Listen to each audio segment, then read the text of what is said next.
ఈ కార్యక్రమం అంతా వారు చేస్తారు. ఎన్ని చేసినా కానీ రక్షణ లేకపోతే, మారు మనసు లేకపోతే, ఎన్ని చేసినా ఎంత ఖర్చు పెట్టినా కానీ పరలోకానికి ఏమి వెళ్ళం. దేవునికి తెలుసు కాబట్టి ఇదిగో ఒక అంధుడే ఒక శతాధిపతిగా కనబడుతున్న కొర్నేలిలో ఉంటున్న భక్తి అతనంటండి కైసరులో నిలబడి తన ఇంటి వారందరితో కూడా ఎల్లప్పుడూ ప్రార్థన. ఎల్లప్పుడూ. మనకైతే ఒకసారి ఆలోచించండి, మనమైతే మన అవసరాలను బట్టి ప్రార్థన చేసేవారు కొందరు, ఇబ్బందులు బట్టి ప్రార్థన చేసేవారు కొందరు, అవసరం తీరిపోయాక దేవుణ్ణి విడిచిపెట్టి మర్చిపోయేవారు కొందరు.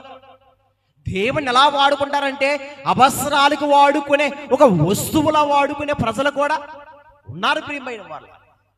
కానీ ఈ భక్తుడు అనే పేరు రాయబడుతుంది ఏమండి కొర్నేలిలో తన ఇంటి వారందరితో కూడా ఎల్లప్పుడూ భయభక్తులు కలిగి ఉన్నాడో.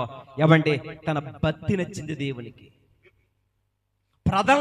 ప్రజలందరినీ ఆదుకునే విషయంలో దేవునికి నచ్చింది ప్రియమైన వారులారా.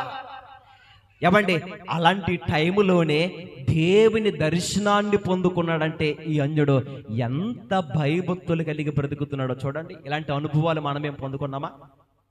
దేవుని దర్శనాలు చెప్పండి. దేవుని యొక్క దర్శనాలు అంటే ఆయన స్వప్నాలు మనం పొందుకోవాలంటే ప్రార్థనలో ఎంతగా దేవుని సన్నిధిలో పోరాడాలో, భక్తి ఎంతగా కాపాడుకోవాలో సరే ఆలోచించండి.